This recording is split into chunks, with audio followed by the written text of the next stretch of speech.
Welcome back to the Brick Abbey, continuing our Slytherin Crest here in the Harry Potter, I guess, House Crests build. It's a mosaic, and we are going to be continuing today, moving right along. We've got the first 4 of them done.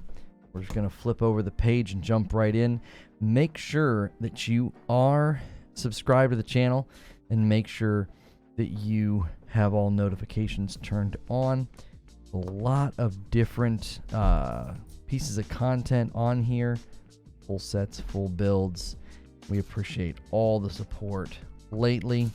We hope you guys are enjoying these mosaic builds. This is a little bit different than the typical stuff that we have on the channel right now. Mostly full sets, as well as we have the shorts that go out, and those are pretty much designed to just sort of showcase a minifig or a full build of something.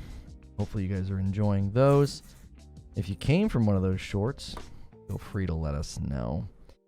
And this one, at first I wasn't sure about it, and then I remember the first time we did one of these, I looked up and I said, oh, I really like, the finished product.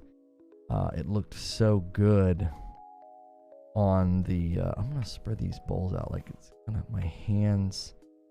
I need the ability to like put my hands in here. I looked up and I thought, oh man, it's so cool how it kind of came together. You don't see that when you're sort of down here in the mix. So, oops. I was walking through the office today, just sort of cleaning up, straightening up, and, putting some things away from the day, shutting off my lights and shutting off the mixer and the preamp and all that. I found two or three studs from this build on the ground.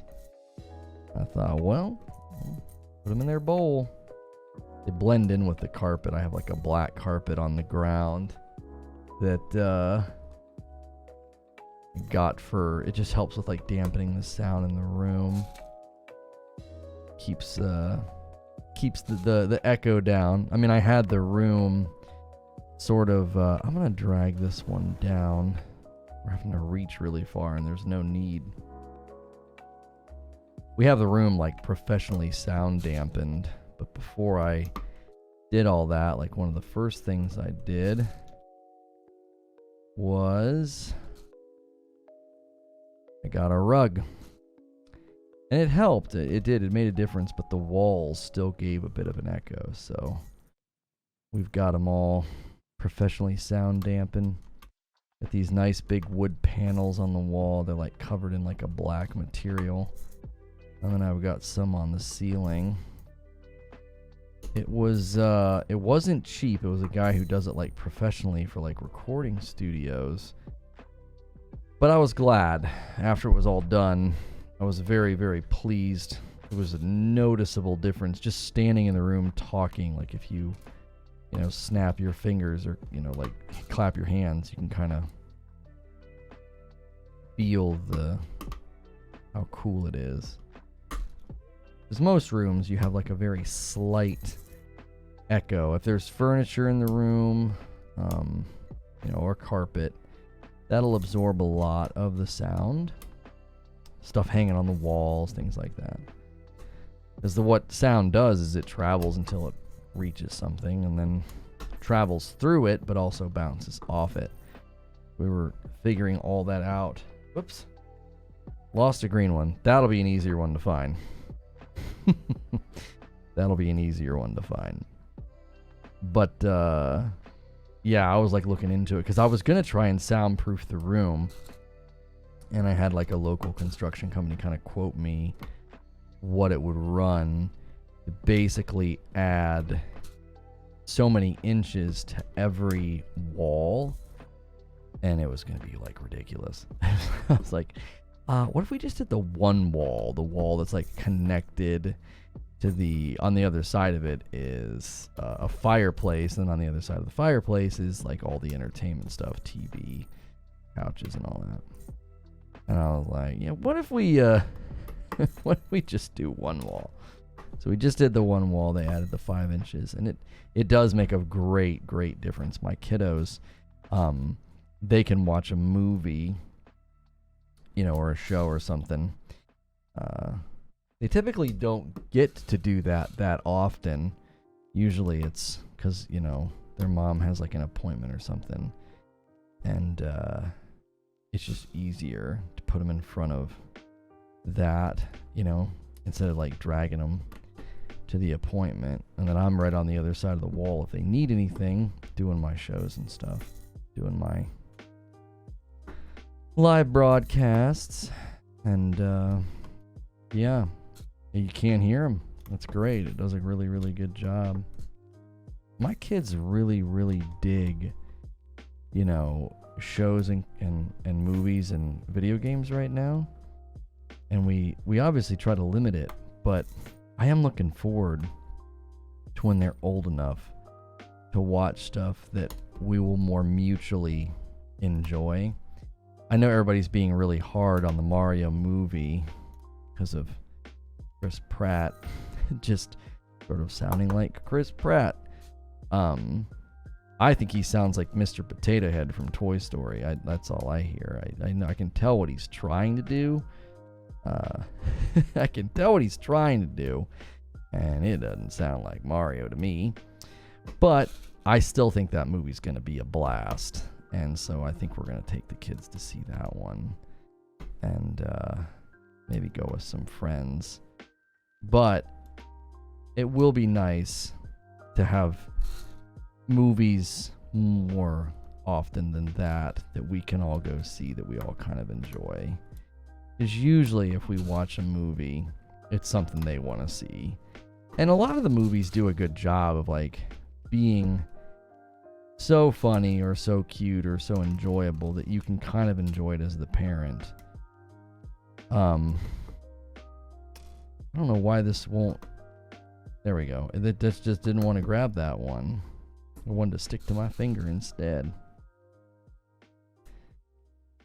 I think the thing we watched recently that we all kind of enjoyed as a family was we watched Elf for Christmas. They had not seen it yet, and they loved it. The little goofy, like, slapstick stuff is always kind of lost on me as an adult. Or maybe not even an adult. Certain types of humor just don't land on me. Slapstick, people, one of my least favorite story elements is when everything's going wrong. I can't stand that. Like, you know what I mean? It's like everything is falling down and breaking and lighting on fire, and the chaos of some movies. I don't find it funny. It's almost infuriating to watch things go poorly.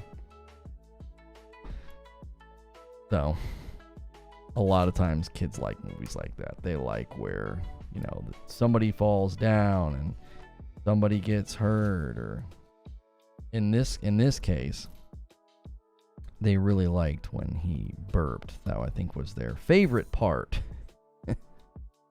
When he burped at the table. Sometimes we'll get back from something and we'll ask our kids, what was your favorite part? We'll take them to something real cool, like a reading of a book, or, I don't know.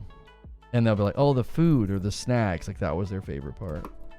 We did take them to an actual, Louisville Ballet, Louisville Orchestra, Nutcracker. And man, that was awesome. That was very, very enjoyable. I like that kind of stuff. I was kind of in that crowd for a while in high school, doing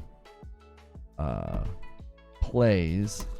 I didn't want to be on stage. It's kind of weird that like now I'm basically in front of a live audience, every day. that was where in high school I preferred to be up in the light booth. I think some of that was laziness. I could act. I was actually kind of good. I wasn't too bad. I was good at the improv stuff, which I think lends itself to the live environment, you know, streaming and trying to be quick on your toes and funny and all that, and dropping Legos on my floor.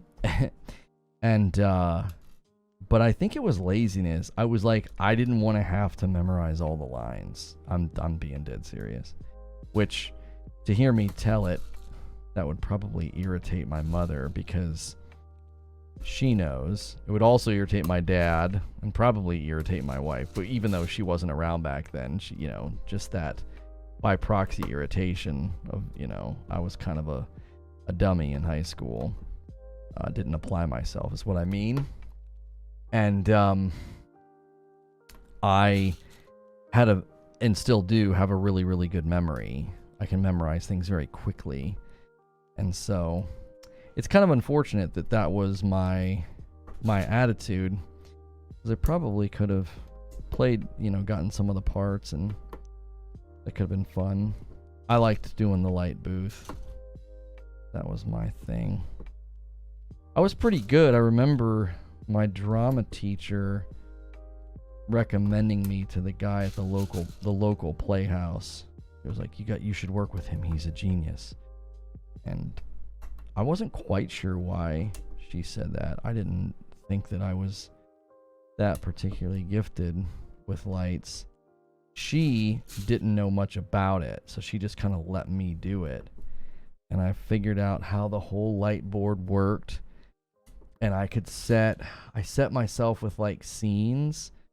I forget how I did it. I had there were faders. It's a long time ago. I graduated in 2000, so this would have been 23 years ago. But there were these faders on the left side of the board. And what you could do is you could have everything set. My favorite scene, I think it was Diary of Anne Frank. And you had there was somebody outside on the roof and somebody was in the attic. And we had like a transition scene where you would fade the lights on the people on the inside and bring the lights up on the people outside. And I had very intentionally set it so that the people outside, I made it sort of look like they were under moonlight. And the people inside were supposed to look like they were sort of in low light, almost like candlelight. And there was a lot of things you had to avoid. You can't light people from directly above because it casts shadows down their face. So they have to be lit from above for spatial light, but like that the ground around them and the scenery is lit up. But then you also have to light them from the front. If you only light them from the front, it tends to cast shadows on the set. So there's an artwork to light positioning. And so we worked really, really hard with a very limited space and limited lights to really, really make it look good. And, you know, that could be why she thought highly of what I came up with. Because I did, I would say, pretty good job. And that was always my favorite part of the play, was because I got to kind of do a little bit of showmanship. And I remember being real mad at myself the one night I wasn't paying attention, and I brought the one fader up really fast because I had my hand on the wrong one. Because you could bring them up ahead of time if you had the master down. So I remember I messed it up, and I was real mad at myself. I really prided myself on it. Oh, look at that! Snake's really coming together now. So that was a time where, we're going to need, where are they? Here they are. We're going to need some uniques. I'm going to keep the uniques in here.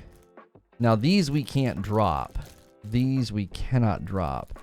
I'll have to go chasing them and pause the recording. I'll be very, very careful. We need to pull out these three guys here. Perfect. There we go. All right. I remember the first time I kind of got, a little artsy with lighting. It was West Side Story, and I was in charge of a spotlight. And I had to put a spotlight on people for solos, or like, sometimes you'd have like somebody come into the scene and you wanted all the attention on them, and then they would be like on the far side, and then so the whole stage is lit, obviously, but then you like put a spotlight on them. And the scene that I enjoyed the most was, there's like a transition. I think it's Maria and her mother. They're singing a duet, and they end up embracing, and they go from sort of like fighting to being on the same side. If my memory is, sharp enough, 22 years ago. And I switched it. As they were fighting and they came together, I had this red spotlight on them. And as they embraced and had like the last few lines of the song and then the last few notes of the song, there were these levers on the side of the spotlight, and you could drag them up and down to change the gel that would be in front of the spotlight to change the color. And I would slowly drag the red one out and drag like a pink one in, and it was symbolic. It was like, now they're unified. They went from fighting to being sort of back joined as a like a bond of love or something, right? And I remember the first time I did it, the drama teacher was like, who told you to do that? I was like, I just thought it would be cool. She was like, I want you to do that every time. So it was cool. That was before I was in charge of all of the lights. I was an underclassman. I think I was a sophomore. Maybe I might have been a freshman, because it wasn't our production, it was the seniors. But you could volunteer to do certain parts or something. I think we would do stage hand stuff. So like they'd have us doing the curtains, or moving furniture off and on, so that those people had to wear all black. It's kind of coming back to me now. I remember some of the people, wearing. Oops, sorry, bumped the mic. Some of the people wearing all black. And I remember they were the ones that had to, move all of the stuff in and out of scenes. That was honestly a fun time. I remember that was kind of my favorite class, was drama. Near the end, those are the people I miss the most, I think. I connected with those people, I think, the most. It was kind of like the Breakfast Club, where all these people that are so different realize, like, we're not that different. We could all be friends or whatever. And it was kind of like that in drama, but it wasn't obviously like a hokey 90s movie. Well, that might be an 80s movie. Anyways, it wasn't hokey. Like we all kind of connected and we were friends. And it was cool because I remember all the guys I hung out with. We were nerdy gamers, skaters, kind of grungy, big, huge, awful Jenko jeans. And I remember my friends were always kind of impressed that I was friends with like a football player or, a soccer player. Like they were always kind of impressed. Like, oh man, it's like, well, it was drama. It wasn't because I was particularly, winsome or charming. I was a short, kind of a loser, according to high school standards, if those matter. They don't, by the way, if you're listening to this and you're sort of dealing with that stage of life. Those standards do not matter. And but as far as those standards are concerned, I was a bit of a loser. And but I had friends kind of in high places. There was almost a big fight one day in the lunchroom, and this big hand came on my shoulder, I thought I was in trouble because like some guy came over and was like mouthing off to my table, and I was mouthing back, you know. I was like classic, you know, short guy with a big mouth and big hand on my shoulder. I'm thinking, oh, it's the principal. I'm gonna get, you know, reamed out for almost instigating a fight. But it was this big, you know, huge football player, and he was like, yo, what was that about? And my friends were like, no way. He was like, yeah, we were ready to come over and help out. And his like table was like, you know, all the big guys. So obviously we're starstruck, you know, because we're not popular. We're not cool. We certainly weren't big and strong. We probably would have gotten thrashed. And here we go. We got to be very careful. There we go. And nothing ever came of it. It was like one of the guys in our group. You always have that guy in the group that just likes to run his mouth. You know what I mean? Like, I wouldn't run my mouth needlessly. I would stand up for myself. You know, I would not abide bullies. You know, I wouldn't. Nobody could push me around. It was kind of like as long as you stood up for yourself, most people would just leave you alone. Because most bullies they're scared, right? They're coming from a situation where they're kind of scared. Let me grab that one because I can see it. You know, they're coming from a situation where their home life or their situation's kind of a giant bummer. And you stand up to them and most of them will back down.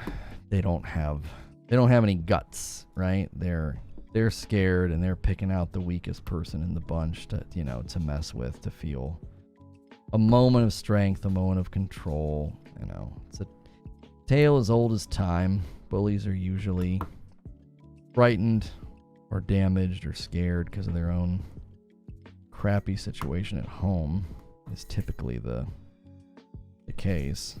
So I just kind of learned early on, stand up. And most of those guys will back down. They're just looking for an easy win, you know? So, but high school for me didn't get good until my senior year. That was the best year, not just because it was the last. I mean, obviously, that helps, right? You're at the finish line. You're like, I am getting the heck out of here, right? I'm getting out of this place. That certainly helps, but that really wasn't the reason. It's like you suddenly realize, I remember in the office, it's kind of near the end of when the show was coming to a close, and Andy says, you know, rather poignantly, I wish you knew you were in the good old days, you know, when you were actually in them. And I've always found that to be a touching thing to say, because as something comes to a close, you suddenly realize it was kind of special. You know, you're in this space every day with all these people. You're going through the same, you know, silly assignments and crummy, you know, lunch food, and you know, you're all in it together, and you form these friendships and these bonds that at some level are not even of your own making. It's like whoever ends up in your homeroom or dresses like you is kind of who you end up, you know, kind of flocking to. And then all of a sudden it's over. It's just, that's the end of it. You kind of, you sense the impending finale, and you know, you're not, I don't think I was under the delusion that we were all going to continue hanging out. It's kind of the end. I go through people withdrawal. Like if you go on a trip or a summer camp and you kind of come back from the trip, you suddenly have this very strong sense of melancholy. I miss the people that I was hanging out with. I remember when I hosted E3, I was so glad that I had a wife and 2 children to come home to, because it was just this cloud of what an amazing experience. Everything's amazing. Everything's heightened and exciting, and then it's over. It's like vapor that just, when you see fog out in the morning, you can't go near it because it just kind of disappears. Kind of feels like that. And that's how it felt when high school ended. It was like, that's it. We're all going to go our separate ways. We're never, ever... You're honestly, I don't know if you're ever going to be in a place like that ever again in your life where there's this condensed amount of time that you're around the same people. And it's just, you'll never do it again. College is kind of like that. I think that's one of the reasons people kind of sow their wild oats in college, because I think they're dealing with the reality that they're facing, adulthood. But I also think they're dealing with the sadness. It's like, now you're in a new place and the friendships are superficial because they're new. And so you just sort of go a little crazy. I don't know how I got on that, but here we are. But I remember my senior year being my favorite year because I was just sort of awake. It was like I realized that I like all these people. They're really great and they're fun, and I could like kind of be in the moment and enjoy it, but I knew it was coming to an end. And the thing that really, I think, stood out to me was there's just one day where school year is basically over. You know, the seniors were out in the court. We were out in the courtyard, and it was nice. The weather's nice. You know, that summer is just out in front of you. What a great time, right? That's almost better than the summer itself, is like those couple of days before when you know weather's nicer, school's coming to an end, you know, freedom is around the corner. And we were just in the courtyard, and I remember just laughing and hanging out with the people that were there. It was my drama class, and there was just this, I don't know, there was this moment of mirth that every once in a while I think about. Just that moment, just that one. And I don't know, I miss it. I miss those people. They're good people. I don't have any real longing to like reconnect with them. We're all in completely different places in life. Every once in a while I'll check Facebook, and one of the girls from drama that we kind of were always together and laughing and joking around, like it was just one of those cool friends that you kind of count on. They were always there. They kind of were in your lane of humor, and we got on really well. We got along really well, and nothing ever came of it. We were just friends. And every once in a while I'll check Facebook, and she's like married with kids. So am I, right? It's just like, huh, you never would have guessed back then that something like Facebook would exist so you can check in. Because unless you go to like a reunion, I mean, or you somehow stay connected, there was always that guy. Everybody has that friend that knows the goods on everybody, right? Everybody has that friend that like, he knows. He's like, oh yeah, Terry, he passed away. Or, you know, oh yeah, so-and-so, no, yeah, he moved out to California. Like, you know what I mean? You always had that friend that had the goods on everybody. I like people like that. It's like they might be a bit of a busybody and a gossip, but I don't know. They keep you connected to people somehow. I'm in a group text with guys I went to college with, and we all still connect and Zoom call every once in a while and do trips. Those are guys that are, you know, to the end friends, you know. And we have one guy in the group. He knows what everybody's doing. He got tabs on everybody. We're like, what's going on with so and so? And he'll know. He will know every time. We can count on him for it. It's kind of funny. All right, let's get this one in here. Get it slated in there. Look at that. Wow. I am just so pleasantly surprised and pleased. And look at that. I'm getting faster. You know what I think helped? It was this section here. It was just nothing but black. That went really, really fast. So we're just under the 30-minute mark. I got to tell you, this one's been really, really fun. So we'll do these two in the next video. And I think what we'll do for the final video, well, I'll do a review as well. We always do a review of every set we do. I'll do this one. and then I'll probably pause the recording, and I'll get them all put together. That's not going to be fun to watch, like putting these side pieces in. And then we'll do the outer frame. I think that'll be a great final video to, put the thing all together again. So, man, thanks so much for spending some time with me here on the Brick Abbey. I hope you're enjoying this Slytherin mosaic from Lego Harry Potter. And we will see you in the next video. Make sure you're subscribed and hit all those buttons. Thanks for watching.